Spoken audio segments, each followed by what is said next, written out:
falar assim, Raquel, me socorre que eu volto, tá bom? Mas eu vou estar aqui te ouvindo. Tá ok. Então tá bom. Pode começar. E boa Ok. apresentação, Dali. Obrigada, querida Raquel. É a todos, né, na verdade. Bom, como a Raquel já falou um pouquinho, né, meu nome é Darli Reis. Eu sou pesquisadora de pós-doutorado atualmente pelo Laboratório de Faces Orgânicas da UFRJ. Tá aí meu contato, tá? Mas, antes de mais nada, eu quero agradecer a equipe da UERJ por proporcionar a possibilidade, né, de um pesquisador levar conhecimento sobre o seu ramo de pesquisa. Quero agradecer a toda a equipe, que é muito atenciosa. Bom, o tema que a gente vai abordar hoje é sobre elementos e processos de um sistema petrolífero e uma eventual carta de eventos desse sistema. Bom, inicialmente é interessante dar uma abordagem sobre o que é sistema, né, e o que é petróleo, para depois a gente contextualizar o sistema petrolífero. Desde os primeiros anos da escola, nós nos deparamos com diferentes tipos de sistemas. Nós temos aí o sistema solar, né, onde nós temos o Sol como elemento principal e os planetas como elementos secundários, mas que formam o sistema, que giram ao redor do Sol, formando o sistema solar. Nós temos um outro sistema, o sistema Terra, com seus diferentes sistemas deposicionais e ambientais, onde nós vamos ter diferentes elementos, né, como vulcões, a hidrosfera, a geosfera, a atmosfera, né? E temos o sistema Homem. O sistema Homem, que é composto por diferentes sistemas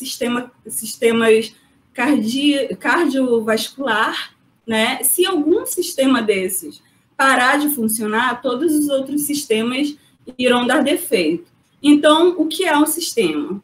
É o conjunto de elementos e processos organizados e relacionados entre si ordenadamente, que contribuem para um determinado resultado observável materialmente. Esses sistemas são ditos sistemas dinâmicos, que mudam ao longo do tempo.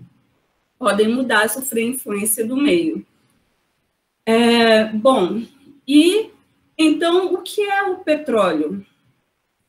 O petróleo é uma mistura de compostos de hidrocarbonetos que coexistem nas fases líquidas e gasosas, constituídos basicamente por átomos de carbono e hidrogênio, além, claro, dos heteroátomos, diferentes do carbono e hidrogênio, que são o oxigênio, o nitrogênio, o enxofre, que formam a sigla que, na química, na geoquímica orgânica, são conhecidos como chons, né? Carbono, hidrogênio, oxigênio, nitrogênio e enxofre. E também, além desses heteroátomos, o petróleo pode ter traços, quantidades pequenas de metais traços, como o vanádio e o níquel. Ok, eu entendi, ou vocês entenderam, que o petróleo é uma mistura complexa, né? Líquida ou gasosa. Mas de onde vem esse petróleo? O que gera esse petróleo? Esse petróleo ou óleo é proveniente da matéria orgânica sedimentar. A matéria orgânica sedimentar é composta por partículas de micro-organismos que vivem predominantemente em ambiente aquático. E esses organismos poderão ser a fonte do petróleo, caso os processos que são necessários ocorram, né, e essa matéria orgânica seja submetida a tais processos. eles podem gerar petróleo. E essa matéria orgânica, ela é fotossintetizadora, ou seja, ela retira o carbono da atmosfera e transforma em matéria orgânica, tá? Que é utilizado para sua própria funcionalidade. E de acordo com os diferentes tipos de matéria orgânica, os diferentes fontes de matéria orgânica, você pode ter diferentes tipos de fontes de matéria orgânica. Por exemplo, aqui nós temos algas, aglomerados de algas, nós temos aqui esporos de algas, né? Podemos ter também associada a essa matéria orgânica fragmentos lenhosos de plantas superiores. Muitas vezes, principalmente quem não trabalha especificamente com esse conhecimento, acredita que o petróleo tem origem nos dinossauros ou nas plantas superiores, grandes florestas e tudo. No entanto, a realidade é que a fonte da matéria orgânica são micro-organismos. Por quê? Por que os dinossauros e as plantas superiores não irão gerar o petróleo? Porque elas ficam em contato direto, ao morrer, esses organismos ficam em contato direto com a atmosfera e com o oxigênio, o que vai degradar muito rápido os elementos que compõem a matéria orgânica daqueles organismos, impossibilitando que essa matéria orgânica seja preservada e, posteriormente, gere hidrocarboneto. O petróleo, ele, na natureza, ocorre em diferentes densidades e colorações. Podemos ver aqui as cores mais claras, quase que uma gasolina já, e cores mais escuras, que podem estar relacionadas ao tipo de matéria orgânica, né, de qual a fonte desse petróleo, e também ao craqueamento dos compostos de hidrocarbonetos que compõem aquele óleo. Quanto maior o craqueamento e melhor o tipo de matéria orgânica, mais clarinho pode ser o óleo da matéria orgânica. Bem, tendo isso em vista, a gente pode dizer que o sistema petrolífero é um dos segmentos estudados pela geologia do petróleo. A geologia do petróleo ela vai abranger tudo que estiver relacionado à formação de um sistema petrolífero, como desde a bacia sedimentar, desde a presença ou não de matéria orgânica suficiente para ser transportada, preservada e, por fim, gere o petróleo, né? E, claro, todos os elementos que estarão preservados e existentes dentro da bacia sedimentar. Além disso, para identificar o sistema petrolífero é importante para verificar a sua aplicabilidade no mercado. Claro que você pode estudar o sistema petrolífero independente da sua aplicabilidade no mercado, da prospecção em si. Mas a finalidade do mercado é entender como esse sistema petrolífero pode ser utilizado e entendido para avaliação de recursos. Então, nós temos aí o sistema de elementos geológicos, né, que vão compor, no caso, os elementos geológicos vão compor o sistema, mas os processos que irão atuar sobre esses elementos irá formar o sistema petrolífero. Bom, existem 4 níveis principais de investigação petrolífera. O primeiro é a bacia sedimentar, sistema petrolífero que está contido na bacia sedimentar. Após a identificação desse sistema petrolífero, você vai analisar o prospecto e, por fim, o PLEI, que é o conjunto de prospectos existentes na área, caso esses prospectos sejam encontrados. O estudo, a avaliação, a investigação do nível da bacia sedimentar e sistema petrolífero independe da variação do mercado. E não tem a necessidade de ter um valor econômico agregado a isso. Pode ser feita essa pesquisa, mesmo que o mercado não tenha interesse. Na universidade, você pode fazer essa pesquisa. Já a identificação de um prospecto e, por fim, o PLEI, tem importância muito grande econômica, porque aí já é quando as empresas estão formulando estratégias de retirada, né, do petróleo, desse bem energético do meio natural. Bom, aqui um quadro onde a gente vê a análise e o modelo, né, desses níveis de investigação. As análises que podem ser feitas, no caso, as investigações, né, o nível econômico, o tempo geológico, existência e custos podem ter ou não interesse para cada modelo. No caso, a bacia sedimentar, o que é que você busca? Você busca o conhecimento das rochas sedimentares a nível de investigação. Correlacionando a isso, você vai verificar se existe ou não um sistema petrolífero, se existe petróleo naquela bacia.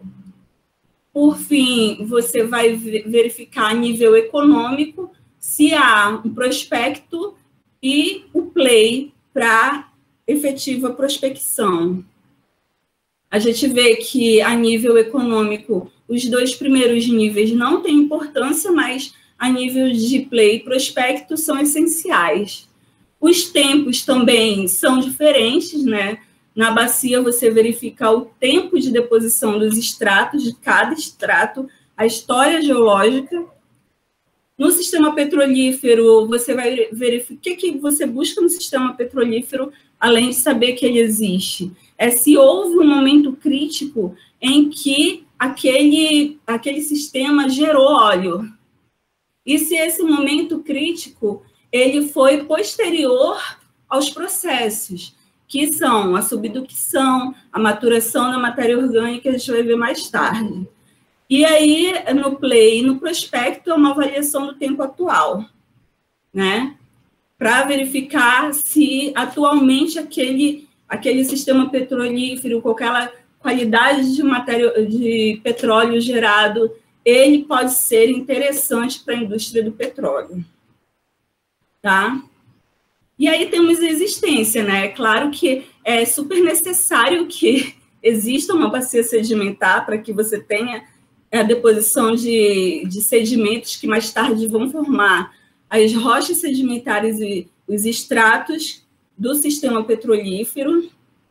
O PLEI e o prospecto podem ser condicionais, dependendo do que você quer com essa investigação. Os custos são baixos nos dois primeiros níveis, porém são altíssimos para o desenvolvimento do prospecto e do PLEI. Por isso, é levado muito em consideração o fator econômico vigente. Ok. Mas dentro do sistema petrolífero, quais são os elementos que formam esse sistema? O que forma esse sistema petrolífero, né? O sistema petrolífero é o conjunto dos elementos geológicos, né, e processos físico-químicos relacionados. Tem que ter, para existir um, tem que ter o outro. Eles são interdependentes, que estão ligados e atuam de maneira sincrônica. para que no final, né, seja verificado se existe ou não a formação de uma jazida de hidrocarbonetos, na forma de óleo ou gás.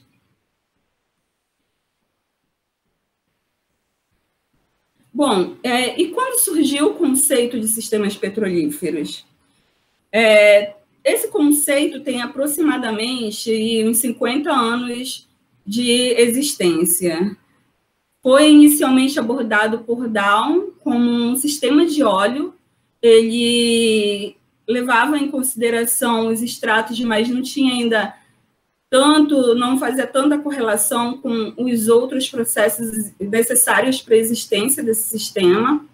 Perrodon já desenvolveu o nome de sistema petrolífero, fazendo uma correlação entre elementos e processos, mas ainda não estava totalmente acurado, e esse conceito ele perdurou, né? Alguns outros, como Perrodon em 84, que manteve esse nome, já Demazon em 84, ele deu o nome de bacia geradora, dando mais ênfase ao termo bacia em si, né? Porque ele acreditava que se não houvesse todos os processos, e de certa forma ele tem razão, não haveria geração de óleo.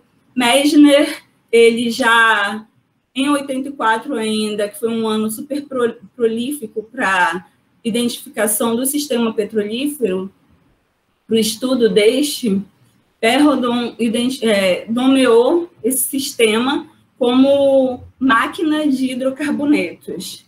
Em 86, o Mischke desenvolveu o termo, continuou utilizando o termo de sistema petrolífero, mas ele identificou a independência, né? Ele acreditava na independência do sistema, dos elementos do sistema. E Magun, sistema petrolífero, Ummisch e Klemme eles integraram vários sistemas petrolíferos pelo mundo, né?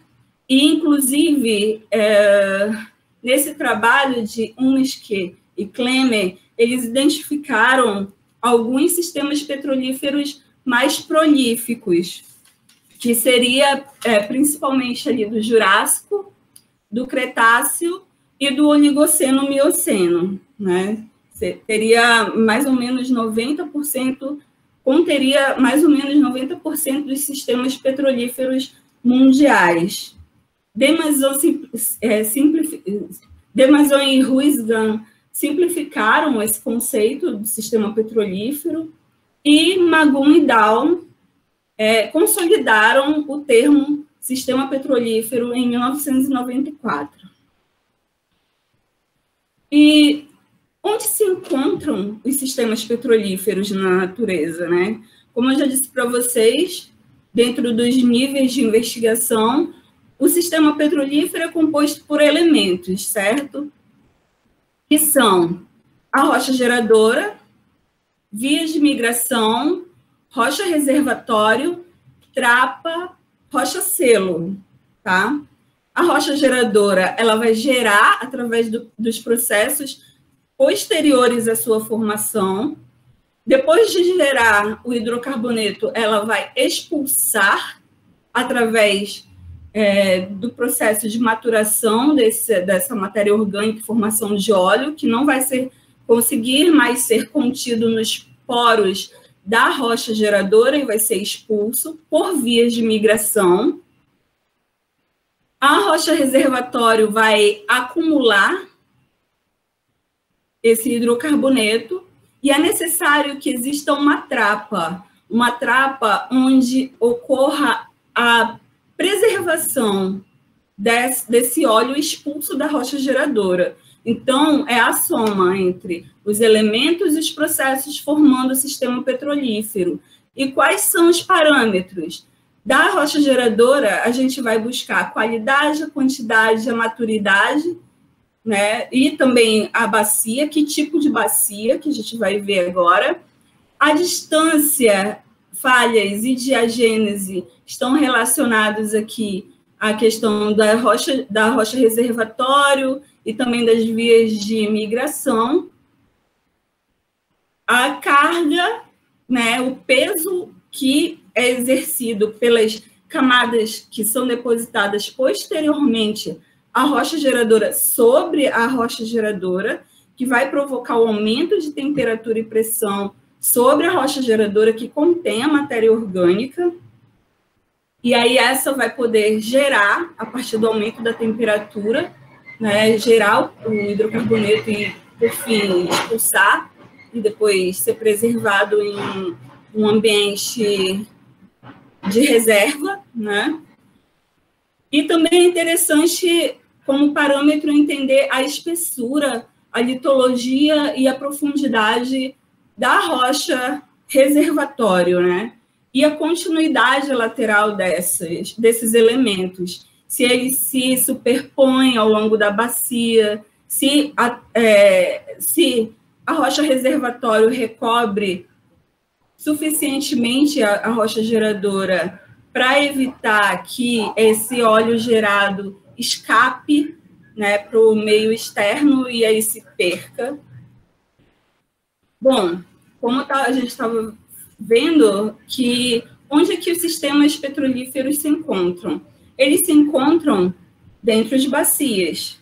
Logo, a história tectonoestratigráfica dessa bacia vai ser muito importante ser compreendida para entender como será feita a correlação entre os estratos existentes internamente à bacia. Porque em uma bacia intracratônica, por exemplo, onde você vai ter as camadas contínuas, bem homogêneas, vamos dizer, em termos de continuidade lateral, né? Se você perfurar poços ao longo da bacia, você vai conseguir verificar sem grandes problemas a correlação dos estratos.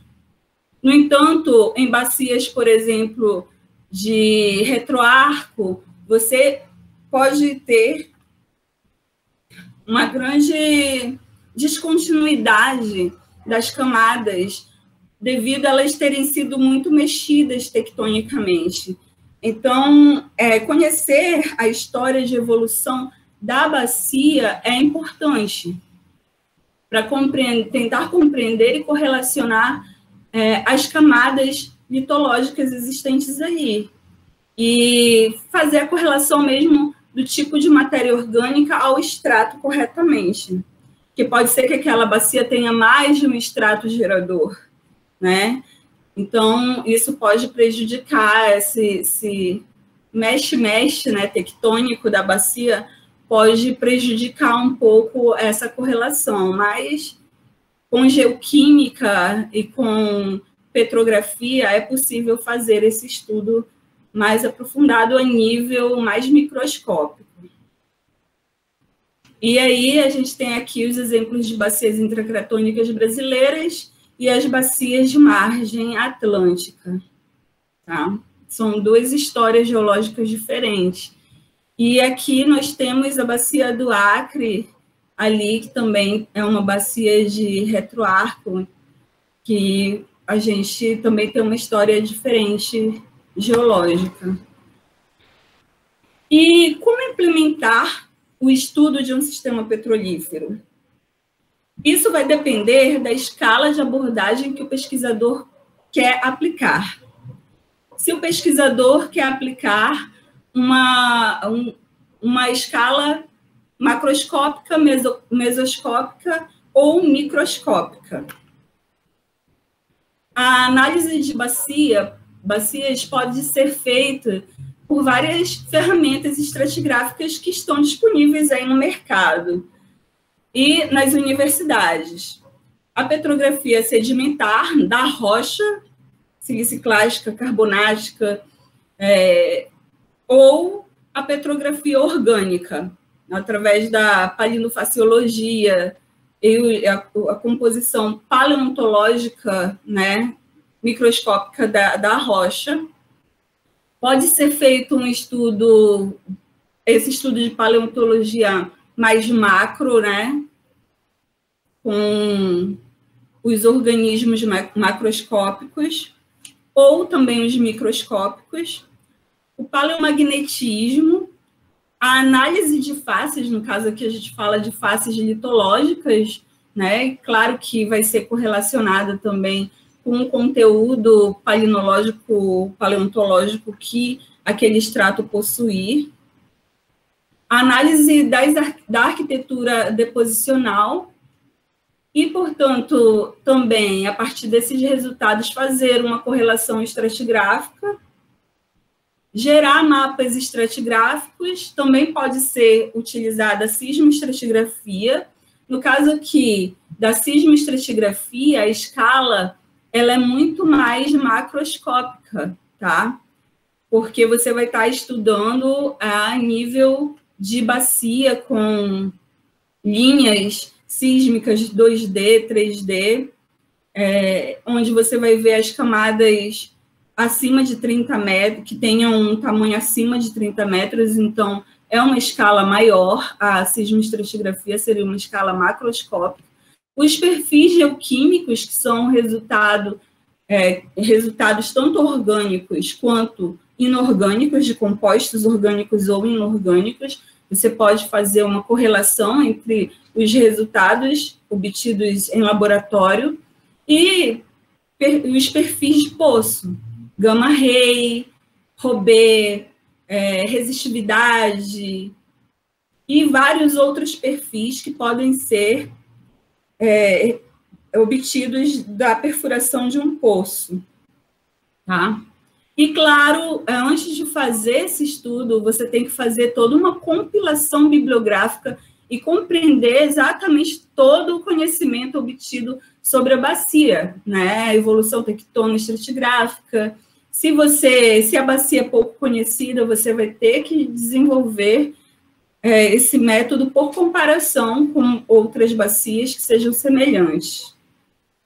Além, é claro, da análise de imagens, de satélite e coleta de dados, de superfície e de subsuperfície. Bom, na bacia sedimentar, qual a relação entre essa bacia sedimentar e o sistema petrolífero, certo?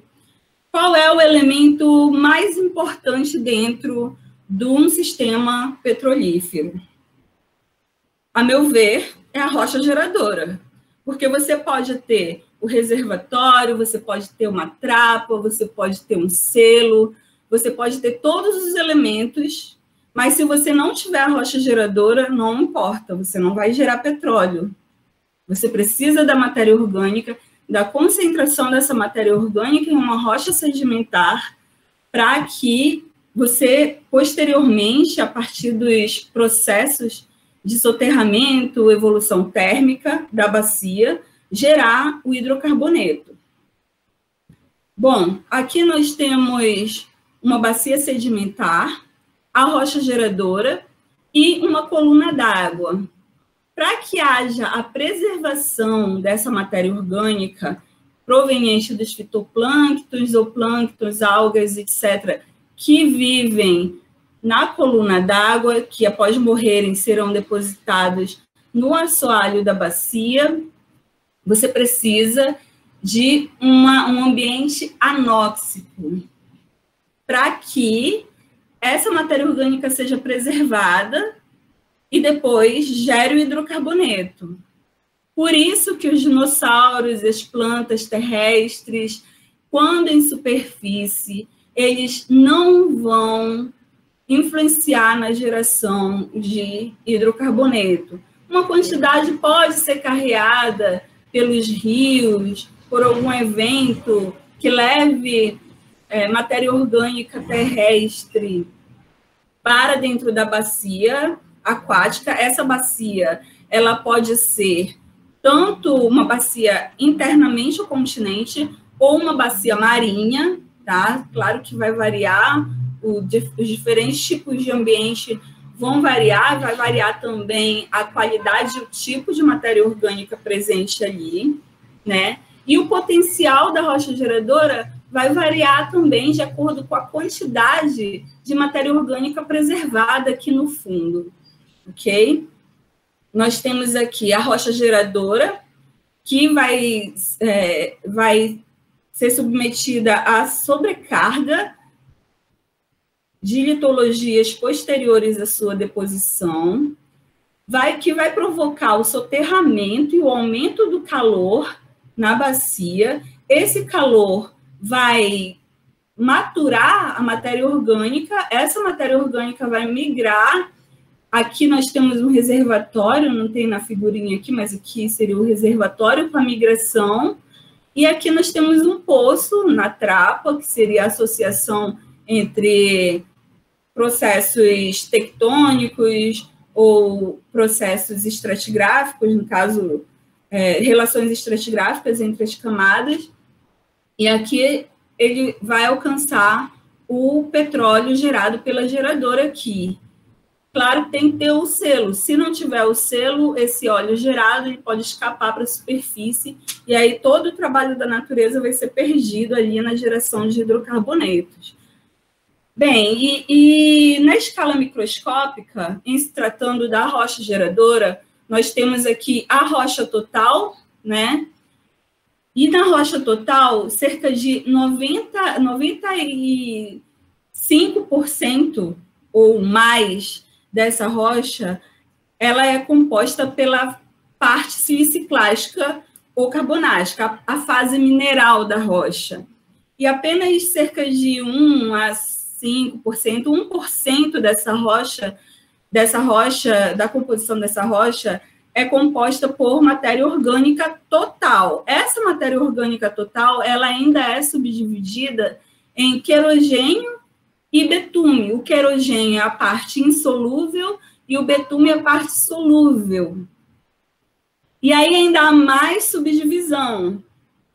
Essa matéria orgânica, no caso aqui, que tem o betume, ele sendo a fase solúvel da matéria orgânica, ele ainda é subdividido em asfaltenos e resinas, que são os elementos mais pesados que compõem a matéria orgânica do betume, e os hidrocarbonetos saturados e aromáticos. Essa parte aqui, os hidrocarbonetos saturados e aromáticos, são aqueles que nos interessam bastante para a produção na indústria.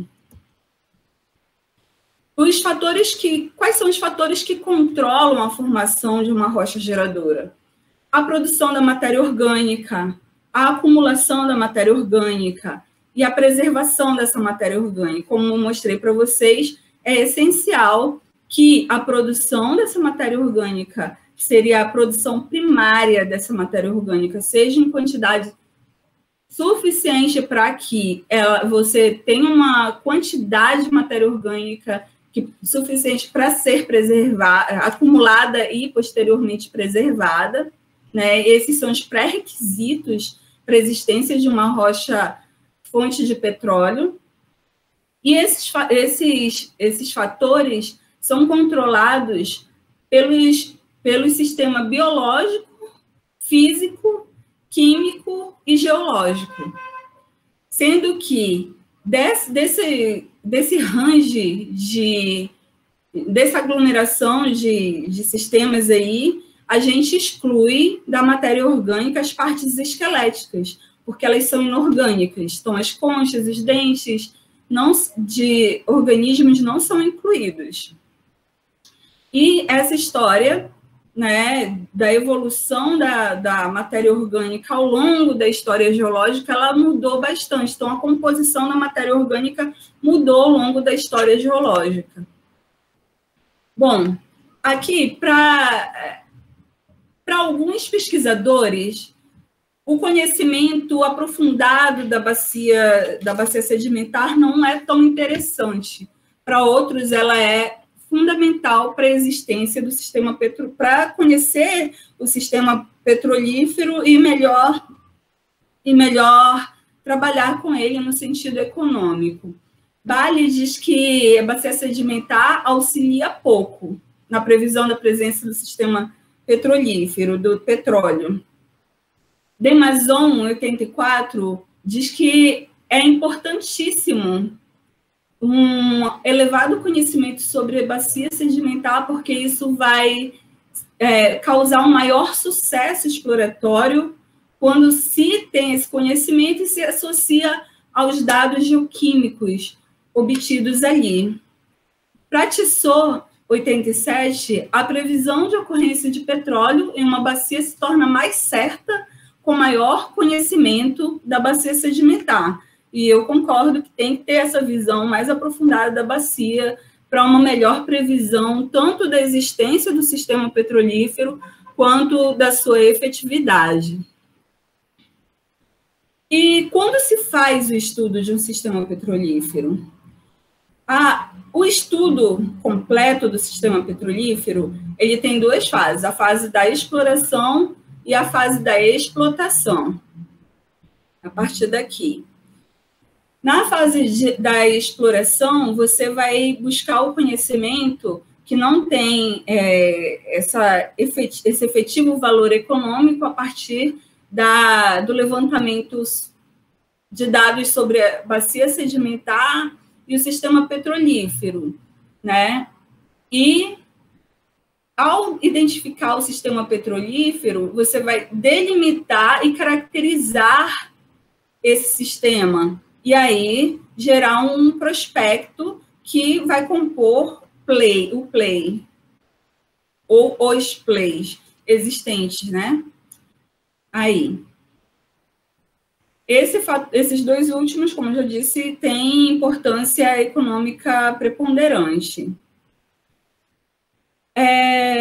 Dahl, em 1974, ele desenvolveu uma pesquisa e desenvolveu lá o primeiro termo, né, sistemas de óleo, onde ele encontrou isso que na bacia de Williston, em 74, ele identificou duas rochas-fontes.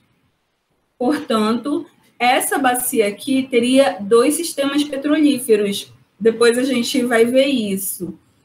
Nesse caso aqui, ele identificou como sistemas de óleo. Então, você tem uma matéria orgânica do tipo 1 em uma camada e uma matéria orgânica do tipo 2 em uma camada superior. Então, o resultado da maturação dessas matérias orgânicas aqui, elas vão dar sinais geoquímicos diferentes, sendo possível, com o desenvolvimento da geoquímica, correlacionar o óleo à rocha geradora. E esse aqui seria o sistema de óleo realizado por Dahl, em 74. Bom, então nós temos aí dois subsistemas importantes para o sistema petrolífero. A rocha-fonte, que está atrelada a todos os processos, né, que irão possibilitar a geração do óleo, e o subsistema armazenador, que aí nós vamos ter o reservatório, a rocha selante e a trapa.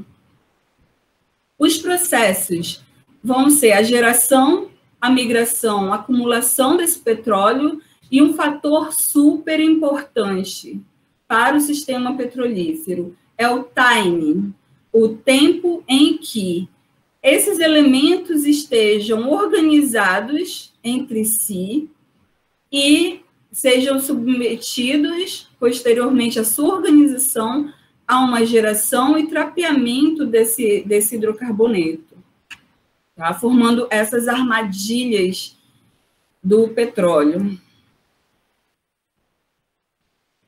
Aqui a gente tem a rocha geradora, né? Uma temperatura suficiente de geração para geração. Nós vamos ter a rocha reservatório aqui, com uma estrutura tectônica capaz de armazenar esse hidrocarboneto gerado. Aqui a gente tem o contato óleo-água, óleo-gás. Nós vamos ter a selante, então a geração, a migração, a formação das trapas e a acumulação desse petróleo, né? Claro que sob a sobrecarga das camadas posteriores, mais jovens. E aqui nós temos os caminhos de migração, né? Migração interna e a migração dentro do reservatório, que a gente vai ver já já. E aí o prospecto, caso seja interessante, eu play. Bom, aqui nesse quadro a gente verifica os diferentes tipos de ambientes deposicionais propícios à sedimentação rica em matéria orgânica.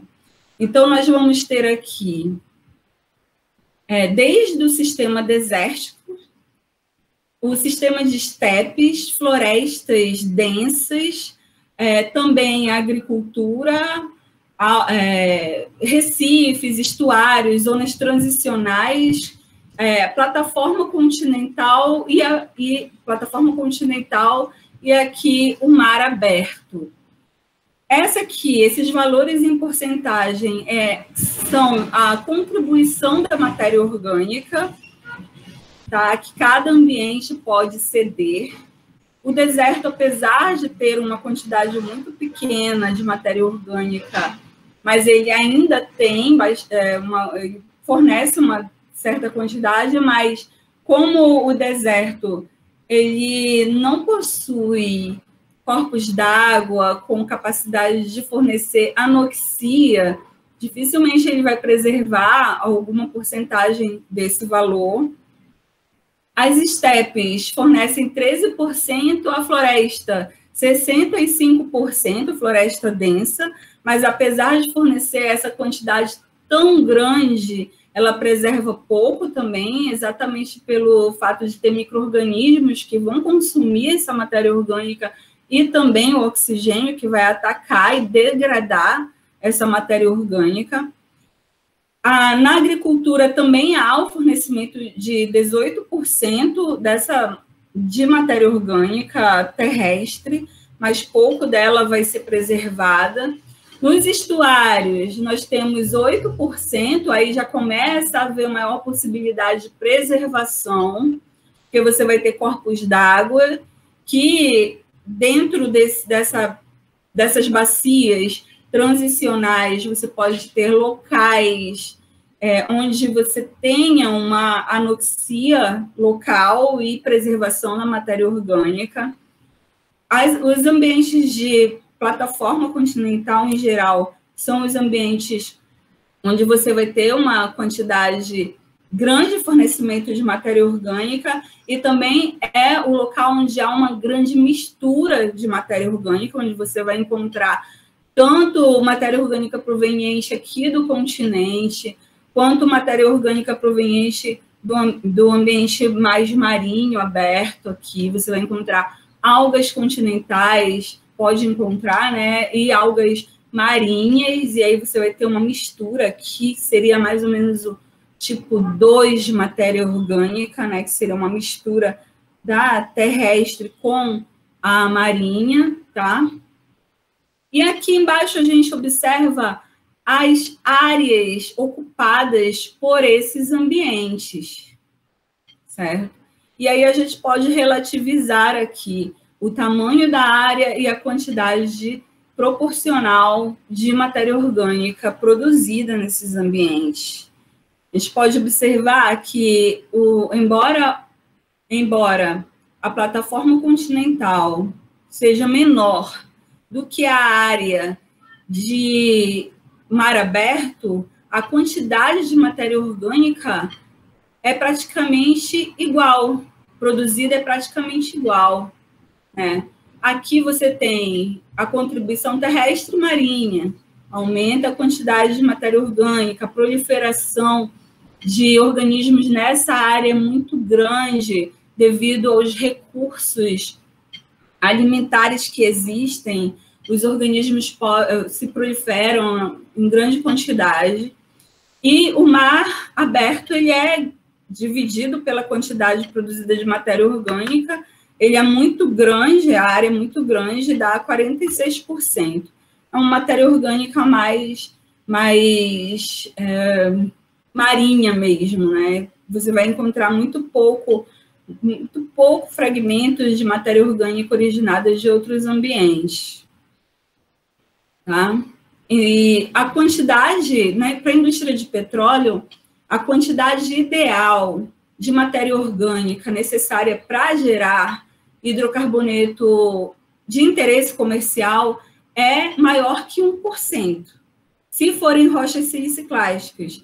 Se forem rochas carbonáticas, mais carbonáticas, a quantidade de matéria orgânica pode ser um pouco menor, mas de 0,9%, 0,5% já é considerado uma quantidade boa. A qualidade também vai importar muito, né? A qualidade dessa matéria orgânica na geração e, claro, o nível de maturação térmica existente que aquele material orgânico foi submetido. Tá?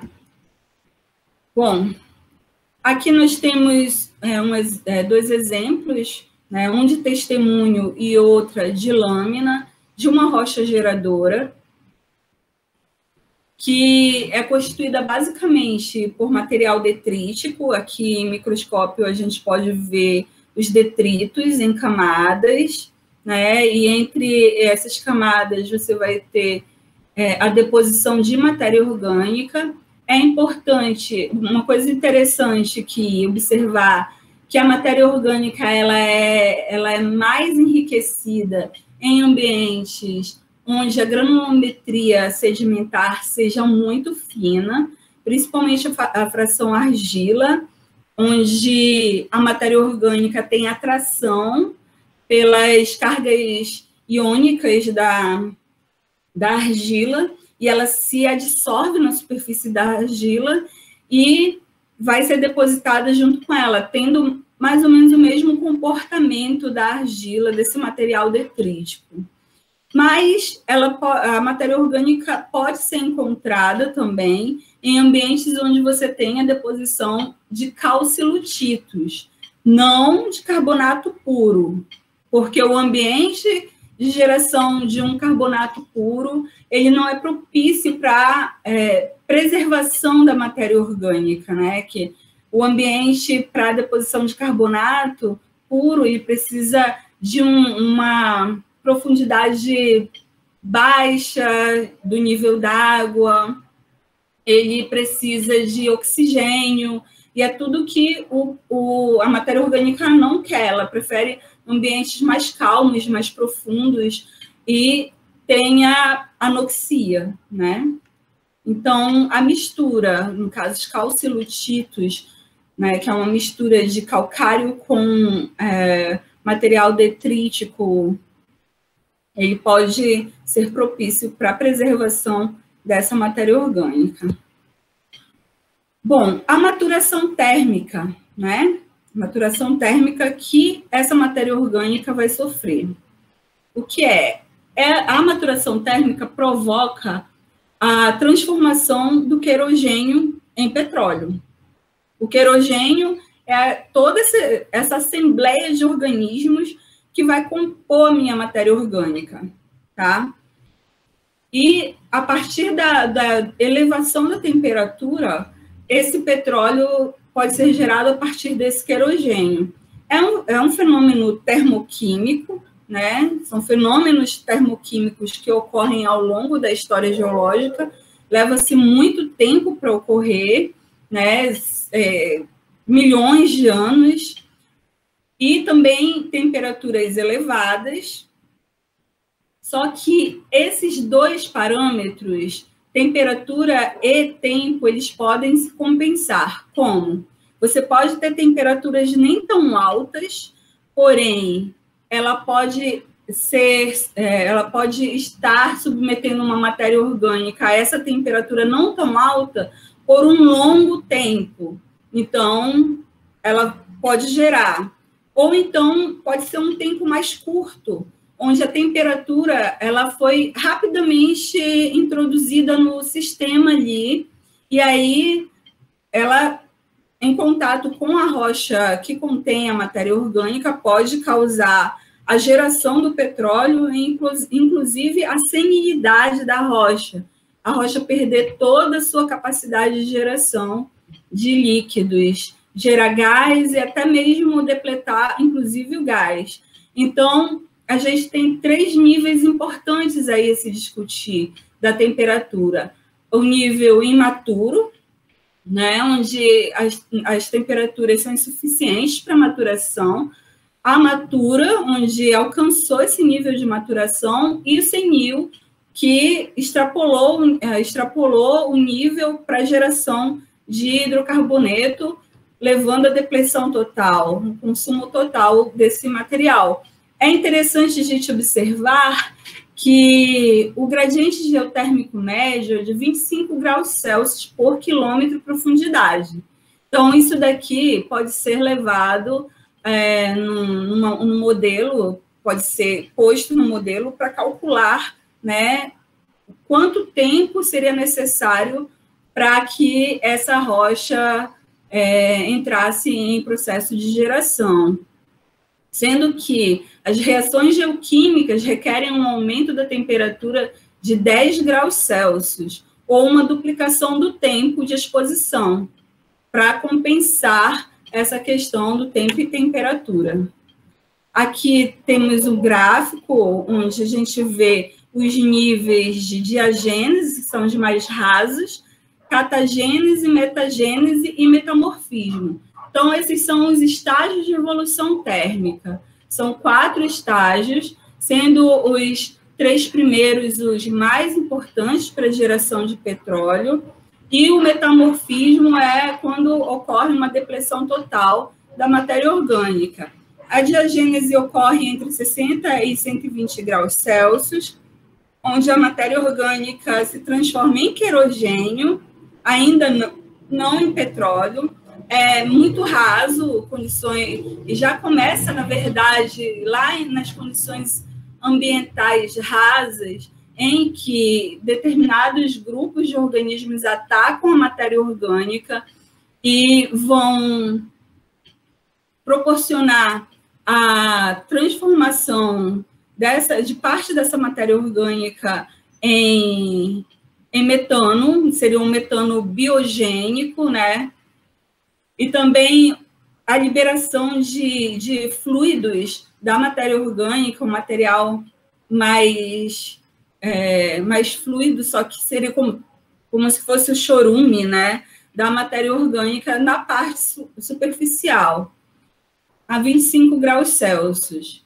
Mas entre 60 e 120 graus Celsius ocorre essa transformação em querogênio, tá? Todo esse processo da diagênese até o metamorfismo é uma questão de reequilíbrio das moléculas orgânicas que compõem a matéria orgânica, né? As moléculas de hidrocarboneto que compõem a matéria orgânica, que no início elas têm um formato, determinadas ramificações, estruturas lineares ou ramificadas, e conforme vai aumentando a temperatura, esses compostos vão sendo craqueados e sendo fragmentados, né, por causa da pressão e temperatura, eles vão se transformando de querogênio em óleo, de óleo em gás, e até o gás se perder completamente ali no metamorfismo. Na catagênese, que ocorre entre 120 e 165 graus Celsius, a gente vai ter a chamada janela de geração de gás, que é o momento onde ocorre maior produção janela de geração de óleo, desculpa, que é o momento em que você vai ter a maior produção de líquidos oleosos e uma porcentagem de gás. Esse gás já é um gás proveniente do aumento de temperatura e não pelo ataque de micro-organismos. Tá? Mas quem predomina nessa fase é o óleo.